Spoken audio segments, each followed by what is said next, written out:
23 heures à Abidjan et partout en Côte d'Ivoire, nous sommes ensemble pour une demi-heure d'information. Madame, monsieur, bonsoir. Le chef de l'État a reçu ce jeudi la présidente directrice générale de France Média Monde. Le président Alassane Ouattara et Marie-Christine Saragosse ont évoqué le prix RFI Challenge et le nouveau programme de la chaîne. Le Premier ministre Amadou Gon Coulibaly aux assemblées annuelles de la Banque mondiale et du Fonds monétaire international. Les travaux se tiennent à Washington, aux États-Unis d'Amérique. Enlèvement de véhicules sur les voies publiques, droits et devoirs, on s'intéresse à ce sujet ce soir. Quelle réalité sur le terrain? Quelles sont les limites dans l'exercice de cette mission? On en parle dans quelques minutes seulement, ce sera avec Christelle Menant et Salimatou Dia. Mais avant les audiences du chef de l'État, le chef de l'État qui a reçu, je vous le disais tantôt, ce jeudi, la présidente directrice générale de France Média Monde, le président Alassane Ouattara et Marie-Christine Saragosse ont évoqué le prix Challenge revenu à une Ivoirienne, Raïssa Banoro, et le nouveau programme de la chaîne. Jérôme Kofi Aboulay. Marie-Christine Saragosse au palais présidentiel de la République de Côte d'Ivoire ce jeudi. La PDG de France Média Monde y a été reçue par le président de la République, Alassane Ouattara.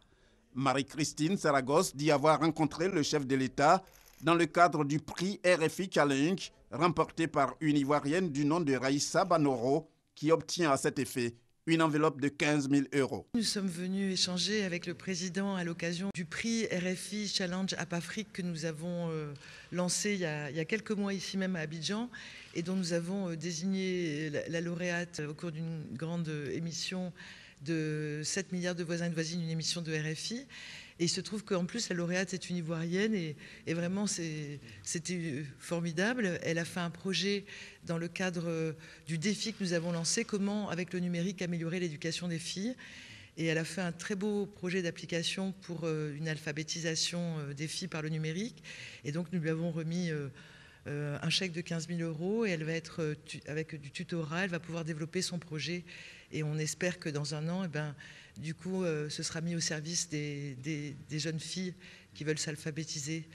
Et puis, on avait aussi abordé d'autres sujets. Nous venons de signer le fait que nous allons pouvoir diffuser en mandinquant, en plus du français, certaines tranches de programmes sur certains émetteurs de RFI et sur nos radios partenaires. Nous avons signé la convention avec la ACA. Et donc, nous allons pouvoir faire cela. Nous avons parlé TNT, enjeux économiques pour l'Afrique. Pour la présidente directrice générale de France Média Monde, c'est toujours un grand plaisir de revenir en Côte d'Ivoire et de rencontrer le président de la République, Alassane Ouattara. Vous le verrez en image, le vice-président du directoire du groupe Maroc Télécom, également reçu par le président Alassane Ouattara ce jeudi, actionnaire principal de la société de téléphonie mobile Move. L'hôte du chef de l'État a annoncé une campagne prochaine en synergie avec tous les opérateurs de téléphonie dans lesquels Maroc Télécom est actionnaire. Un forum Pharma Africa Expo, le premier du genre dans le domaine pharmaceutique, vient d'ouvrir ses portes ici à Abidjan. Il a réuni des experts. Il réunit pendant 3 jours donc des experts venus du monde entier. Les réflexions vont porter sur l'accès aux médicaments en Afrique. L'événement a été ouvert ce jeudi par le vice-président de la République, Daniel Kablan-Duncan. On fait le point avec Jérôme Kofi Aboulay. 80% des Africains ont recours à la médecine traditionnelle pour se soigner. C'est dire qu'il faut améliorer l'accès aux médicaments pharmaceutiques en Afrique. Conscients de l'urgence, les professionnels de la santé du continent sont réunis à Abidjan pour 3 jours à la faveur du premier salon Pharmafrica Expo.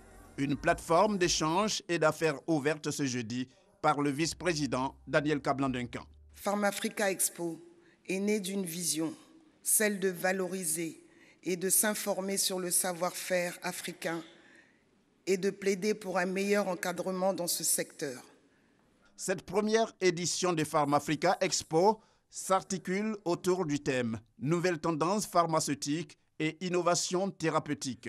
Les participants auront ainsi à plancher sur certains défis du secteur pharmaceutique, tels la réglementation, la lutte contre les faux médicaments, le système de distribution ou encore l'innovation. Vous avez le souci d'améliorer le système de santé, partant celui de l'accès des patients aux thérapeutiques de qualité.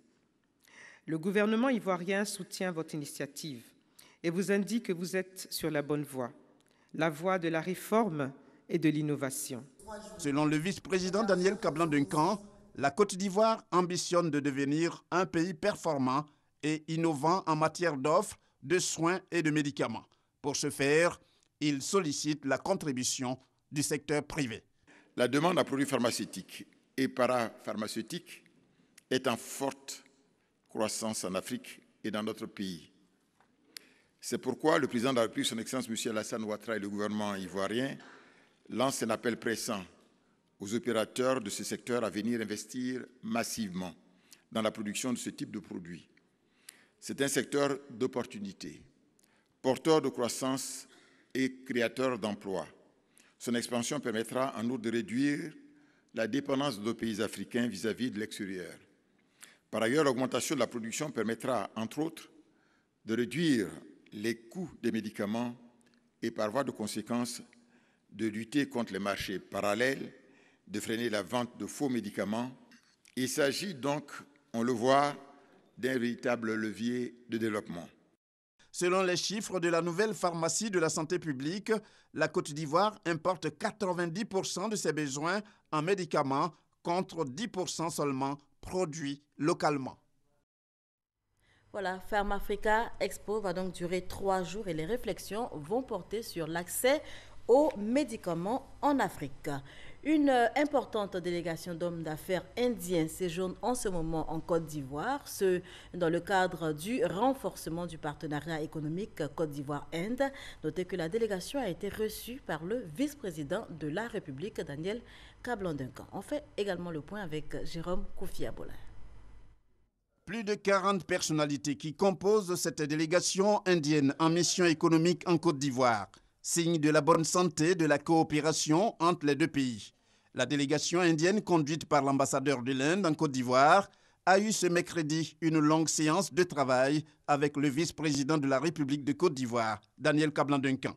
Les membres de cette délégation, tous des hommes d'affaires, ont, selon le diplomate indien, exprimé au vice-président ivoirien leur volonté d'investir dans différents secteurs d'activité tels que la santé ainsi que l'agroalimentaire, pour ne citer que ces deux domaines-là.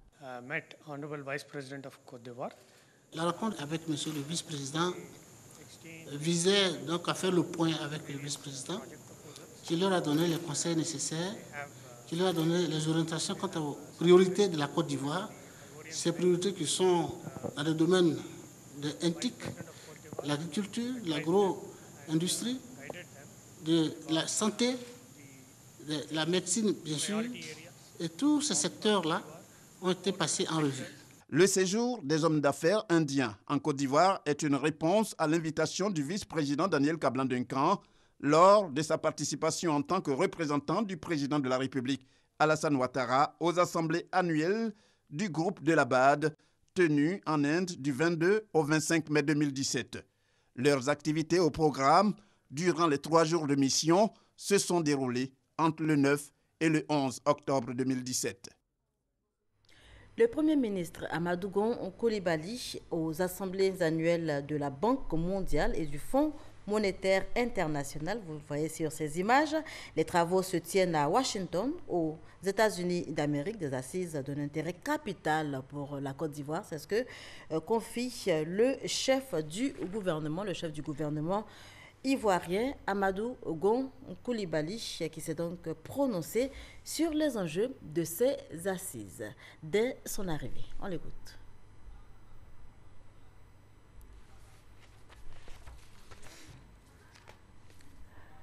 Je vous propose donc d'écouter les propos du chef du gouvernement ivoirien Amadou Gon Coulibaly, qui en ce moment donc est aux États-Unis pour prendre part aux assemblées annuelles de la Banque mondiale et du FMI.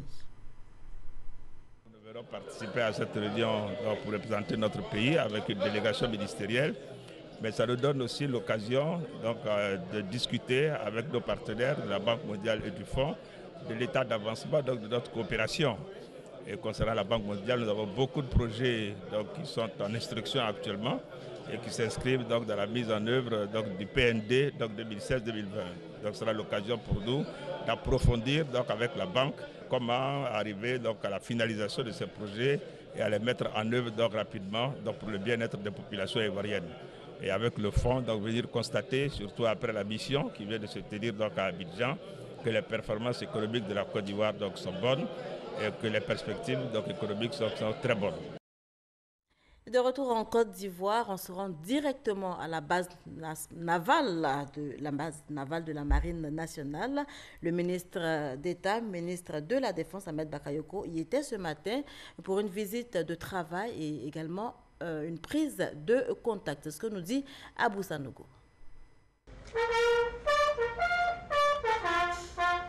Véritable immersion dans le milieu de vie et de travail des marins ivoiriens. C'est ce que l'on peut retenir de cette journée passée par le ministre d'État, ministre de la Défense Ahmed Bakayoko, avec les soldats de la mer à leur base. Une visite pour toucher du doigt le quotidien opérationnel de la Marine nationale. D'abord, le quai de stationnement à la base annexe au plateau, en pleine réhabilitation pour apprécier l'état d'avancement des travaux. Ensuite, le centre opérationnel de la Marine nationale à la base navale à Lokodjoro. Un centre qui a pour mission d'assurer le contrôle des eaux maritimes à travers une surveillance constante et de recueillir des informations sur tous les navires qui traversent les eaux ivoiriennes. Et enfin, le ministre d'État Ahmed Bakayoko s'est rendu à l'ATEMA, l'atelier de la Marine nationale qui a pour mission le soutien de la flotte de la Marine nationale.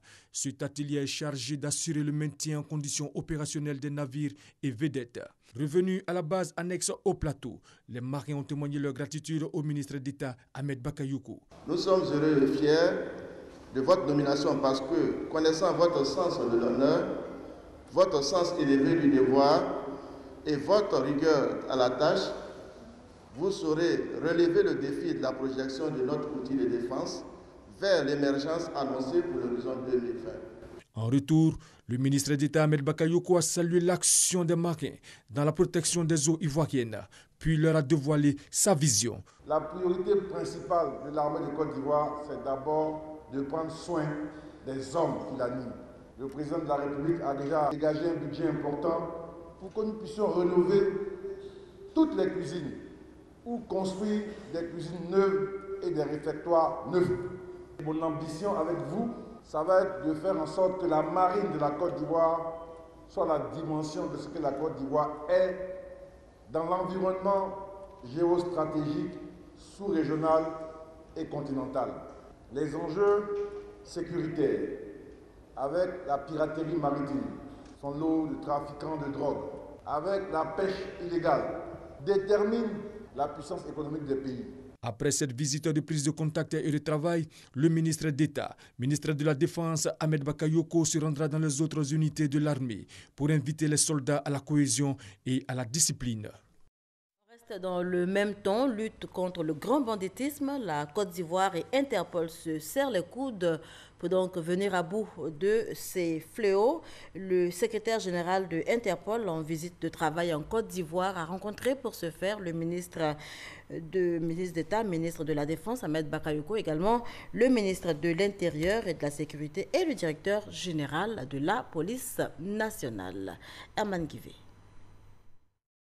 Il est 11h quand le cortège du secrétaire général de Interpol, l'organisation internationale de police la plus importante au monde, arrive dans les murs de la direction générale de la police nationale.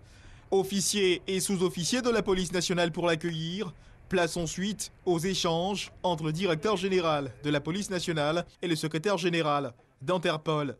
Jürgen Stock est ensuite reçu par le ministre de l'Intérieur.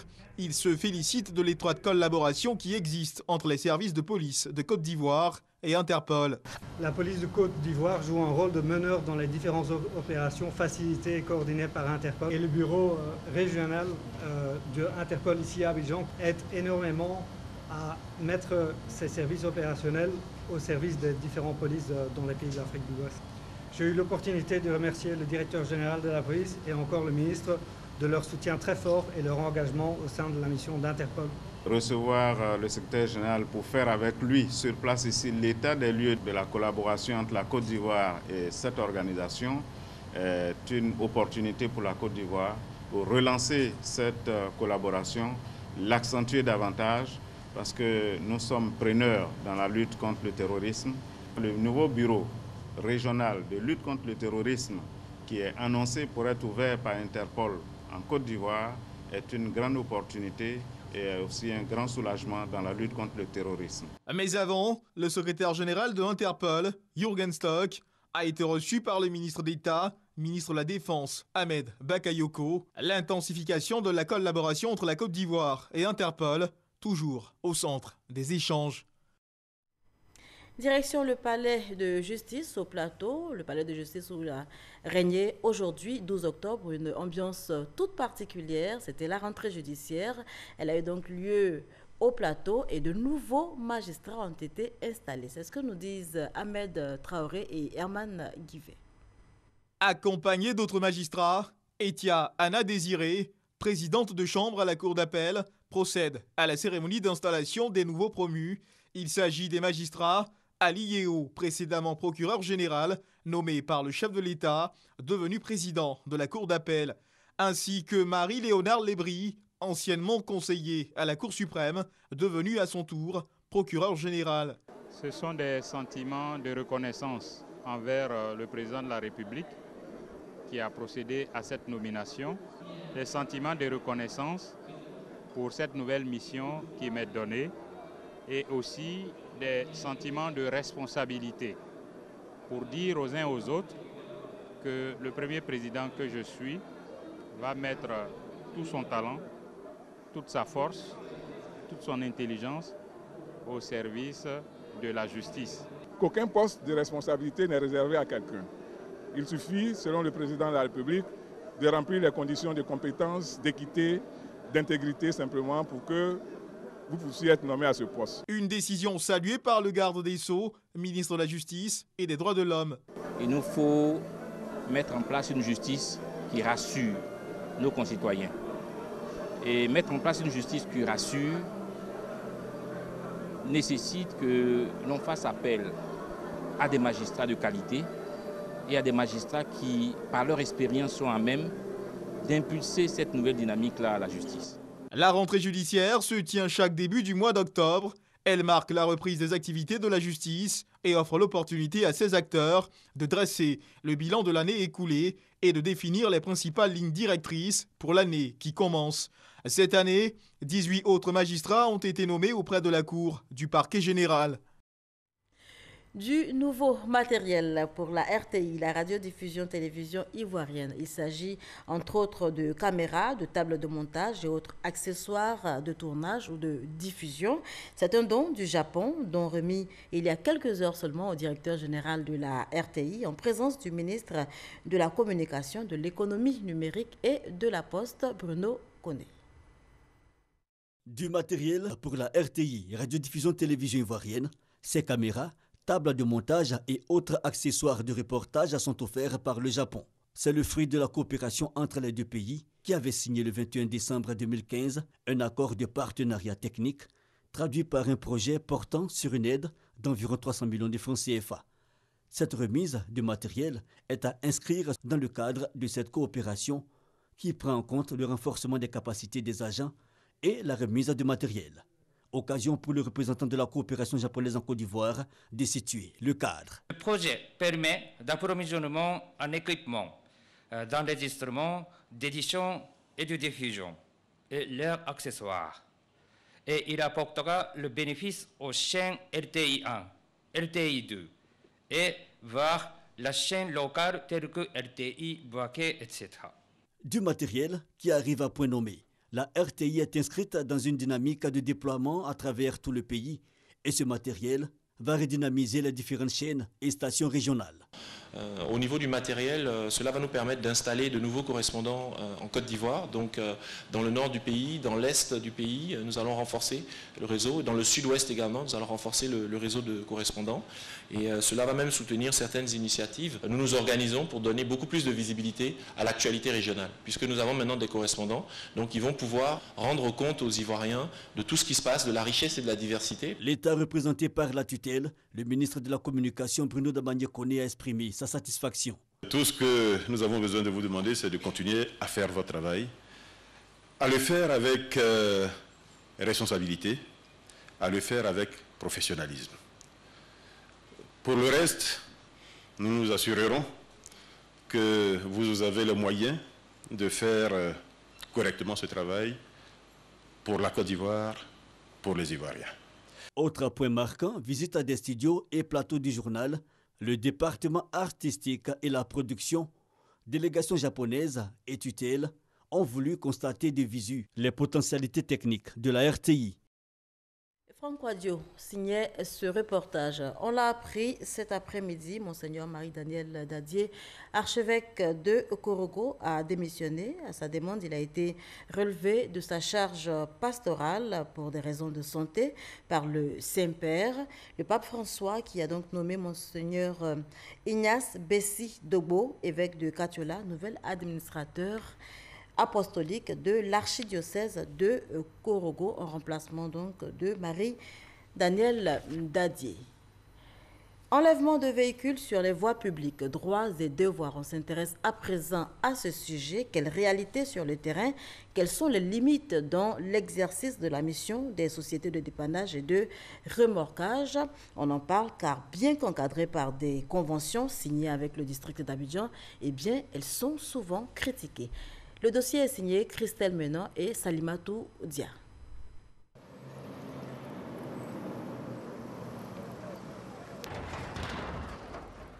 Monsieur, non, monsieur. Ici, on ne regarde pas ici.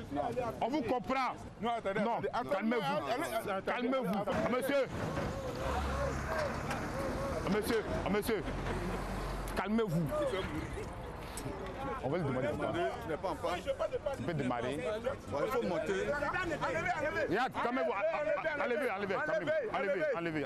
Monsieur, écoutez-moi. Si vous n'êtes pas en panne, montez tranquillement. On a compris. Tuez-moi. Levez-vous.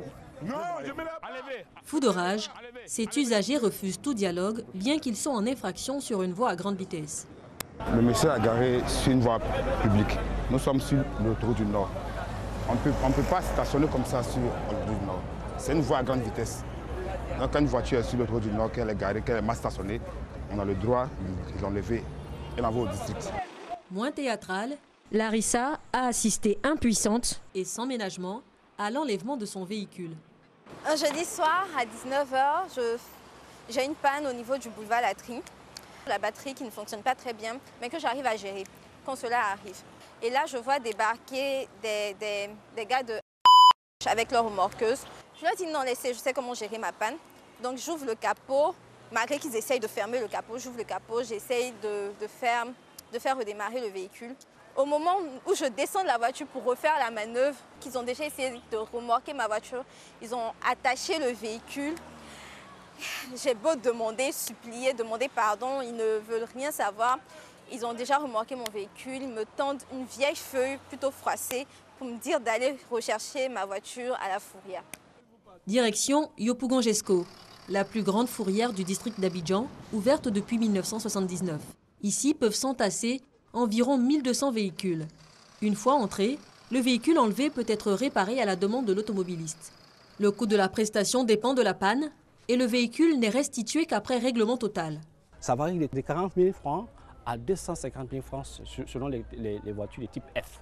Dans les paramètres, il y a la taille du véhicule, il y a la distance parcourue et il y a le type d'opération. Vous comprenez que pour un grave accident pour lequel nous prenons 4-5 heures pour faire l'enlèvement, ne sera pas tarifé au même tarif qu'une voiture qui est en panne et qu'on va enlever. En plus de l'enlèvement et des réparations éventuelles, il y a les frais journaliers de garde.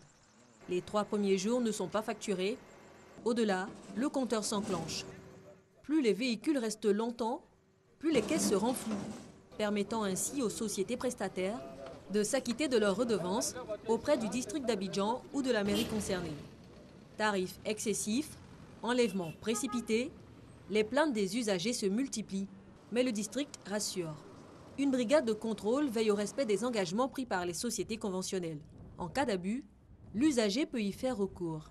On a ce qu'on appelle la brigade de contrôle urbain qui est en place. Et cette brigade, tourne sur tout le territoire de cette Abidjan. Alors, lorsqu'il y a un abus, nous sommes interpellés. Nous sommes interpellés et nous arrivons sur le champ. Et quand nous faisons le constat que l'usager a raison, on libère automatiquement le véhicule. Les sociétés de dépannage et de remorquage ont pignon sur rue. Tarifs non homologués, concurrence déloyale, l'Observatoire de la fluidité des transports veut assainir le secteur. À notre niveau, nous souhaitons aboutir à un système d'agrément qui fera qu'on saura qui opère et qui travaille sur le terrain et nous donner la possibilité, au besoin de faire un renforcement des capacités pour faire en sorte que ce secteur soit professionnalisé, qu'il y ait une harmonisation des tarifs, que les tarifs soient vulgarisés et que les procédures soient connues là-dessus. Autre projet en maturation, la création d'une grande fourrière dans le district d'Abidjan avec une capacité de 3500 engins. Elle accueillera également les véhicules en fin de vie. Ce qu'il faut retenir, l'entreprise de remorquage doit dépanner tout véhicule en panne mineure sur les voies publiques. L'assistance doit durer au moins un quart d'heure. En cas d'enlèvement, 3 options s'offrent à l'usager. Faire garer son véhicule à domicile, à la fourrière ou dans un garage de son choix, contre une somme allant de 40 à 250 000 francs CFA. Retour sur ce plateau pour des informations hors de chez nous, au Libéria. Pour commencer, le Libéria, où la Commission électorale nationale a commencé ce jeudi après-midi à donner quelques résultats provisoires des 15 comités, les 15 comtés ou régions que compte donc le pays, sans déclarer pour autant 2 candidats en tête ou 2 vainqueurs. Les résultats définitifs se font donc toujours attendre dans le pays. Un nouveau rebondissement dans la présidentielle au Kenya. La commission électorale a annoncé hier que les 8 candidats du premier tour peuvent se représenter au scrutin du 26 octobre prochain.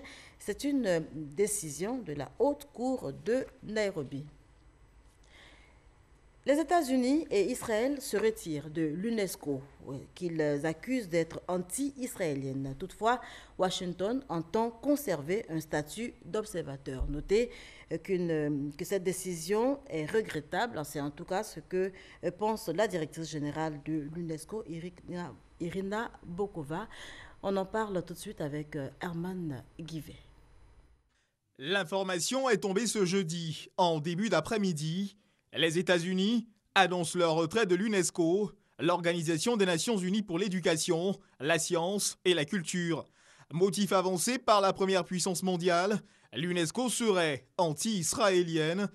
En toile de fond, les positions de l'UNESCO sur Jérusalem et Hébron, défendues par les pays arabes.